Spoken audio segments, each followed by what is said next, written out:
Wow. Can I start over again? All right. Hey there, this is Joshua Smith. I'm with the Home Agent Group.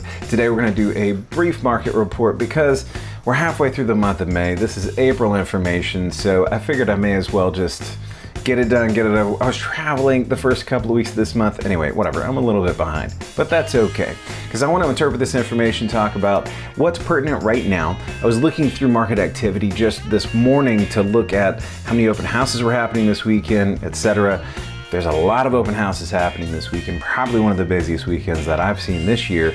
So it's indicative of a healthy market. It's indicative at least of a lot of new listings, which is great. New listings means new activity is happening. Sellers are ready to go. And buyers, I am seeing indications of applications, mortgage applications. This is a good thing for sellers, and it does mean a little bit more competition for buyers, but it is a good thing for buyers because it means that people are making those applications. As more applications are made, rates can stay stable, and these are the reasons why we see a good, healthy market. So let's dive right in, shall we? So I'm gonna pull up Davidson County. This is Realtracs.com. If you're unfamiliar, look up this little logo right over here on your phone. Just go to Realtracs. It's Real, R-E-A-L-T-R-A-C-S. Just look it up. They've got iOS apps. They've got Android apps, all the apps. So right now we're going to go through days on market.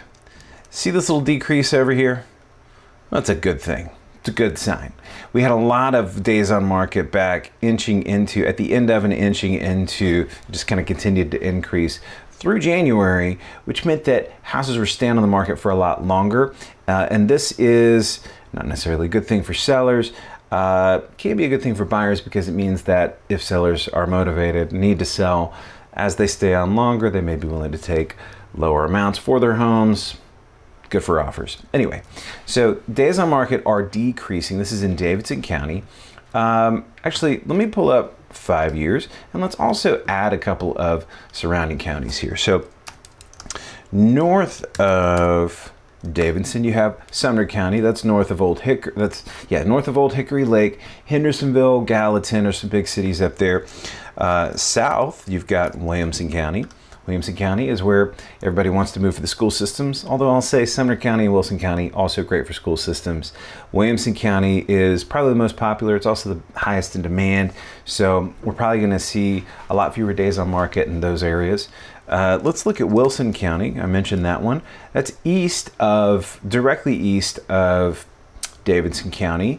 Mount Juliet, Lebanon, great schools, great place to be, a lot of work. 840 goes through there, a lot of new jobs happening. Speaking of 840, let's bring up Rutherford County. That's Murfreesboro. That's past 840 going off 24 east. Good spot to look into. Murfreesboro stays pretty healthy. Let's also go west, maybe Cheatham. Yeah, Cheatham County. And that's Kingston Springs. Good area to look, Pegram. I like Cheatham County. Good schools. Why are we talking about schools? I don't know. I got kids. I've been thinking about it. What else is happening? Oh yeah, Robertson. Can I spell it? Don't judge me. Okay, Robertson County. Now, Robertson County is Clarksville. It's where the Army base is. A lot of great activity in Clarksville. Good values out there. But a really good place to buy if you're looking to get somewhere close, want to be in Middle Tennessee, and don't want to pay quite as much as Davidson County prices. Look at this peak up here. Cheatham County, just massive, blew up days on market. Let me pull this back to just 3 years, just so this doesn't look quite so crazy. Days on market is an interesting number to look at because you have to think about it in reverse. It's almost like you're looking at the humps. The positive means that it's low, right? So what we're looking at is a big bump toward the end of last year, beginning of this year. Hadn't seen this since back in November of 2022, it looks like. Our healthier years, 19, 20, 21, leading into 22. 22 is when we saw rates begin to climb, and we did see days on market climb. They slowed down, and we were able to have a little bit healthier summer last summer. But if you look into yeah, toward the end of the year, things really kind of climbed. So seeing a steady decline in days on market is a good indication that things are moving in the right direction. I'm going to pull up, what was I going to look at? Not days on market. We're going to do market activity. That's it. New listings. So let me actually pull 5 years back up. What I want you to look at are these humps kind of across all these lines. Everybody sort of trended in a real similar direction. The warmer months of the year, you're going to see more activity. So you're going to see newer listings hitting kind of throughout the year. We are back up to listing numbers that we had back in 2022, almost 23. We peaked in June. And if these numbers continue to trend in this direction, it does look like we kicked down a little bit in Davidson County, but not really by much. We're still at 1,300 listings, which should be higher than April of last year. Yeah, it's almost 100 more listings than this time last year. Again, what happens typically when these rates are going crazy like they have been is people wait until they stabilize to put in the mortgage applications and then go put in something under contract, go to buy a house. So as these rates have been a little bit more stable as of late, that's why I think we're seeing a little bit more activity, things getting warmer. Like I said, one of the busiest open house weekends I've seen in a while. So this is all really good. I am seeing more listings kick up pretty much generally across the board, month over month as we go into the year. Yeah, it really dropped January. January it kicked way up, dropped way down in February. That's because places weren't selling as much in January, and so people wanted to wait a couple more months to list their homes, I think. If we push this from new listings to new under contract, look at this right in through here, got really unstable last year. So we did still have a pretty healthy hump, and kind of the best we can do. This is a pretty healthy market here. So this is probably the best we could have done under the circumstances, but it's nothing major crazy. I mean, I hope you're looking at a lot of sources for your market reports, these types of videos, because if you're not getting all the information, right? I'm only covering a brief amount of information here today. On the news, they're going to talk about a lot of stuff that's just clickbait. I'm just going to call it negative information. They're going to talk about people losing value in homes.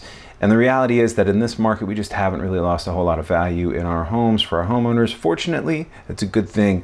And it does look like we've got such a healthy job market. We've got a healthy real estate marketplace. I do think that home ownership in this state, in this area, in all of these areas is looking very positive. I'll just put it that way. So multiple sources of information. Anyway, everybody's kicking up throughout this year. If you look at these months, February, March, this is all new under contract. 876 contracts to 1,300 new listings. That's great. That's a really good share of our new market is going under contract. This means new applications. That's a great number. Good direction. Suffice it to say. Closings, we still had a lot of closings last year. We had, and we're back up to some similar numbers this year. Actually, April last year, we dipped way down. So April this year going up. Again, a great indicator of a healthier market than we've seen recently.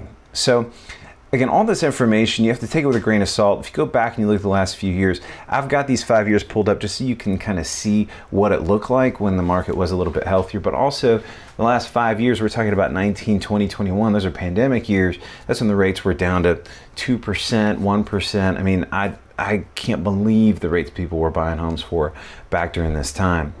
But if those people are looking to sell, they've got a lot of great equity at this point and they're ready to go. So it's a good time to be a buyer right now because you do still have a competitive edge for a lot of these places. People can't really price aggressively, meaning they can't price too much over what the market is dictating those prices to be. Although I am seeing a lot more activity in the marketplace, fewer days on market, and so that tells me you are going to have some competition. So I wouldn't expect to see things going under contract for $20,000, $30,000 under the list price unless they've been sitting around forever and it's just overpriced. but you definitely have some leverage and some wiggle room there to make your offers and try to get a great deal on your purchase, because like I always say, that's where you make your money. Purchase is where you make your money. At least that's what I was told. Hope this helps somebody out there. Thank you so much for watching. Again, I'm Josh. Hit that like button, hit the share button, subscribe, do whatever you want to do. I hope to talk to you soon. I hope to see you in the next video. See you then.